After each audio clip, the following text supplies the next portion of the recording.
The last option in our menu screen is the maintenance menu.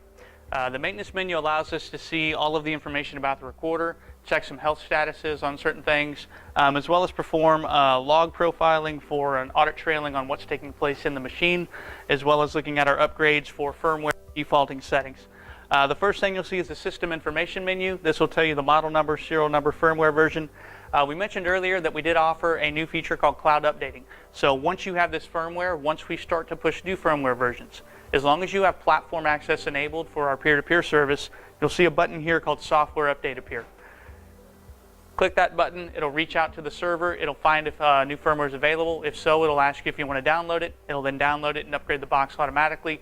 Once it's finished the download, it will reboot, get you back up and running.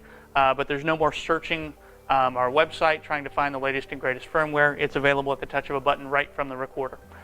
Other options shown here, your cameras. It'll show you what cameras are connected, the status, if they're recording, what alarms may be being triggered for the for the input-output, whether it's normally open, normally closed. You'll also see network statistics for what you've set for your LAN address, DNS information, and then hard drives that are installed.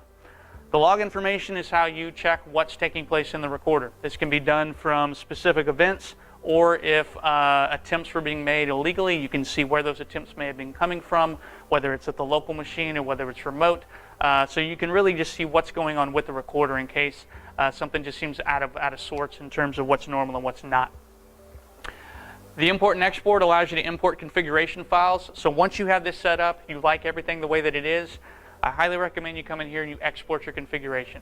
That way, if for some reason this system has to be defaulted for some sort of a bug that's found, or if it gets hung, we can then import your settings. It loads all the system settings, your credentials, back to what you had before the system went into a bad state, so that you can get the system up and running in a much more timely fashion.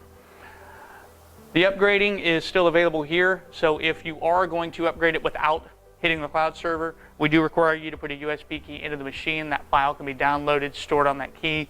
We'll search that USB drive here, and then you can update the firmware manually directly from the box. And then defaulting. With defaulting, you have three options. We have a restore default settings. This will maintain all of your credentials for usernames and passwords, but it will reset all of your recording parameters or any other changes you may have made in the menu itself back to a regular state from our defaults. The factory default will take you back to a completely brand new state. So this erases all of your credentials, gets you back to starting from square one. And then we have a restore to inactive. So if you did want to just leave everything done but put it back into an inactive state to reset the admin password, you can absolutely do that versus going into the user management page and changing that credential from that menu as well. The network detection is going to give you all the statistics for how many devices are online, how much bandwidth is being used for the machine itself. Network detection as well, we can actually check destination addresses to make sure that we can see this device remotely to a remote PC. We can also do packet testing to make sure that we're dropping any packets whenever the system's being accessed. It's a great way if you're seeing slowdown or latency in remote video viewing. You can see and make sure that the system's maintaining its speed correctly and that no data is being lost on the transfer over the network. The network stats will actually show you some important information. This will tell you the IP cameras connected and how much bandwidth those cameras are using. It'll tell you how much activity is going to be happening from live viewing or playbacking remote from either the mobile app or web browser. And then the last two are net idle received or sent. So every NVR has a limitation on how much bandwidth it can have coming into the box or out of the box at one given time. These numbers start off at a certain number, and as you add cameras, your net idle receive will start to go down, and that tells you how much bandwidth you have to work with, so you can determine how many cameras you can actually connect to the machine, as well as what settings you may need to adjust to control the maximum bandwidth that's allowed. The net send idle is remote bandwidth, so if for some reason you notice that users are being blocked from getting live streams, you need to find out how many concurrent users you're having hit the box at one time. Come check this number and see if this number is at 0. If so, that means that you've reached that limitation, and you're going to have to tell people they can't hit the system at the exact same time. Lastly is hard drive operation. We obviously want to make sure the hard drive's healthy. This is where all of our video evidence is stored. You can perform different tests, such as a smart test, to read what's taking place on that level. You can look at bad sector detection. And then hard drive cloning is here as well, as we mentioned in the storage menu. This is where we can create a duplicate copy to an eSATA drive plugged into the back if you wanted to shelf store that for a longer period of time.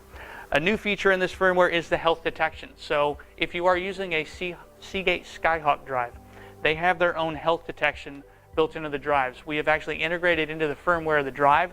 So if you come in here, we detect that it is a Seagate drive. We'll tell you if it's healthy. We'll actually show you if there's a temperature curve. When you get in the orange, that is bad. That means the drive's in an excessive heat state. We'll also show you any vibration curves, if there's abnormal vibrations, or if there's a link error, meaning we're having trouble getting the data written to the drive. It's another great tool for you to troubleshoot. So for some reason certain clips are missing, or if you just notice that the hard drive may show up or may not show up, this is something else we can look at from a support aspect to make sure that the drive's in a healthy state.